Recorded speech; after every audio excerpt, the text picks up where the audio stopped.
什么人适合看什么奥？今天破天荒针对不同需求的新人，郭子我大概给奥系列做个不同类人的入坑指南。首先，如果你是那种追求快节奏入坑，或者说以强引的东西，例如特摄部分，亦或是帅哥靓女之类的为主，那么我推给你新生代4大名著，也就是 XOZB 这4部作品。至于观看顺序，其他的倒是无所谓，但欧部最好是在泽塔之前观看，毕竟泽塔中一个相当重要的人物蛇仓队长就出自于欧部系列中。那推荐这4部作品，主要也是因为从特摄、剧情、入坑难度等多方面综合评判的话，算是新生代最好的几部。别的新生代当然也有闪光点，但要么是短处太短，要么是和其他作品关联性比较强。比如皮到颜值很高的特里迦奥特曼，就显然在剧情以及前期的演技上有点僵住，包括他世界观的各种设定都与迪迦有相当程度的联系，因此不适合纯新人。而这几部首先特摄部分相当给力啊，毕竟就算是最早的 X 都是2015年的作品，技术力这块是跟得上的，各种粒子特效都算是比较与时俱进，尤其是泽塔，个人感觉有几个特摄场面看着是巨爽。其实这几部也算是涵盖了大部分人的口味，比如你想要大致了解奥系列的很多基础设定，那就可以先看泽塔，毕竟泽塔背靠光之国的背景，而且还能提前认识一下我们的光之国客串王赛兔子。而如果你是想了解现阶段奥系列主要的运作方式，那欧部将会告诉你新生代奥带货这一属性如何巧妙的与剧集融合，并且发挥至巅峰，也让新观众逐渐熟悉这种商业模式，并且像我一样给万代送钱。而且欧部里面帅气的浪客红凯以及亦正亦邪极具魅力的加古拉萨玛也非常能提升观感，尤其是二者之间千年来的相爱相杀，我估计这种设定能狠狠戳中一部分包括我在内的观众，尤其是喜欢磕 CP 的那些兄弟姐妹们，你们有福了啊！最后就是钟情于演技方面的话，布莱泽在我心中算是当仁不让的，里面各种情绪的表达非常的细腻，算是新生代里面主要人物演技最靠谱的一部。而且最重要的是，这几部奥的剧情算是10多年来正儿八经的尖子生了。X 算是生不逢时，当时正处于奥特曼带货负面评价的风口浪尖，属于是转折点处的牺牲者了。但风暴过后，时间会证明一切，尤其是后辈们的表现啊，良莠不齐，更是突出来这部作品的优秀。欧部就不用说了，出道即巅峰，新生代口碑的逆转作品，也算是比较早出圈的那一批了。泽塔更是继迪迦之后又一部荣获星云赏的奥系列作品，含金量不必多言。布莱泽的话，虽然说有一部分我喜欢的私心在里面，但是质量绝对不会让你失望的，也绝对能给你带来不一样的体验。总之就是这4部作品可以在满足我之前提到的需求之余，也不会在剧情上让你过多的红温甚至劝退。而如果你在此之上需求更进了一步，比如说想看一些更有深度的奥，亦或是就想一步到位看一下天花板级别的作品，那么平成3杰终究是你逃不掉的一环。首先迪迦想必就很多人即便没看过也听过，这部剧我的评价是老少皆宜，永远的神。单元剧这块就是奥的天花板了。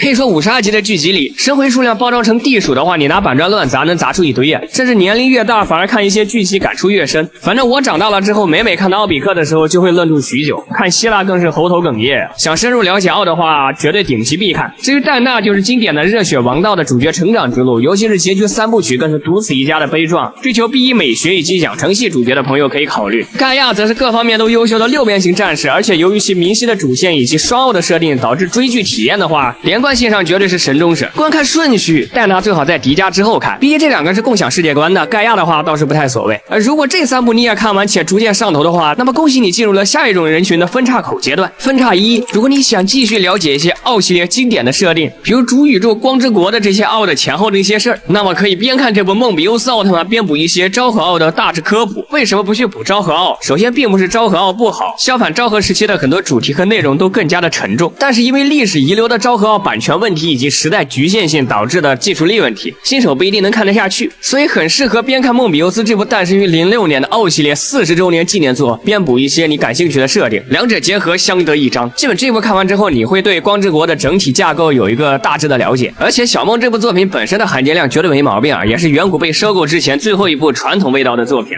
毕竟你可以永远相信奥鹏的周年纪念作，你说对吧？必须跟18个活动分出。而如果你是分叉2，也就是想看一些比较特殊或者内容比较偏成人的，那我给你推荐3部。首先，7X 与奈克瑟斯你绝对不能错过，前者是官方指定的成人向作品，主角更是被称为平成秒杀王，内容可以说非常的现实，甚至当你深度了解之后，会有一种 7X 虽然打败了敌人，但是又好像什么都没有改变的无力感。而后者 Nexus 更是有着徒手搓光勾吕木，万家灯火准歌红，油尽灯枯战依旧，诺亚一出谁争锋的几大出圈名场面，而且也是奥系正剧中唯一一部纯连续剧的形式。以及总体内容确实还挺曲折的，具体情况我后面会出一期单独谈谈。总之风格上前中期比较偏向于黑暗、压抑，甚至有几集我现在看都觉得挺恐怖的，后期更是有着全队以下克上以及狼人杀的名场面。总的来讲，小奈的内容比较的偏向于青成年观众，也正是因为这部作品是纯连续，所以比较看你对不对得上电波。如果你对得上眼的话，比如像我对这部剧可以说爱得死去活来，可能个人喜爱程度上仅次于迪迦，但对不上的话那就不好说了，得自己去尝一尝。最后一部由于是部电影，所以我单独拿出来说，那就是由安野秀明编剧的新奥特曼。这部电影虽然说有点偏粉丝向，但是因为其比较优秀的素质以及一反奥特曼正义英雄的设定，尤其是佐菲大人要灭绝人类的黑暗森林思想，可以说带给了观众十分颠覆性的体验。包括最终兵器杰顿的超绝灭世表现力和压迫感，也是将奥系列的一些设定给展现了出来。总体来讲比较偏向于严肃风。总之以上三部可以满足你对奥系列风格比较另类的作品的期待，而如果你已经看到了这一部，那基本已经算是对奥系列的总体情况了解的大差不差了。因此接下来就主要看自己的偏好了，比如真的对昭和奥十分感兴趣，那就可以根据自己的口味补一补。以及麦克斯这部虽然生于05年的平成年间，但是昭和味道却很浓的现代版昭和奥不会让你失望的。又比如你对新生代或者个别奥很感兴趣，那就可以看看比如银河这种新生代起源的剧情，亦或是一些剧场版。至于剧场版该怎么看，我考虑后面再谈谈。总之如果到了这个阶段，那么恭喜你，也算是一个入了门的小奥迷了，基本大概率也会根据兴趣开始找点自己的宝贝看了。当然最后无论你是怎么入坑的，喜欢什么作品，我都希望屏幕前的你能够在奥的世界里找到属于自己的那道光，也希望这道名为光的纽带能够一代又一代的传承下去，让我们能够以更积极的姿态面对这个真实的世界。最后视频制作无意求个点赞加关注，我们下期再见喽 ，Thank you Smita。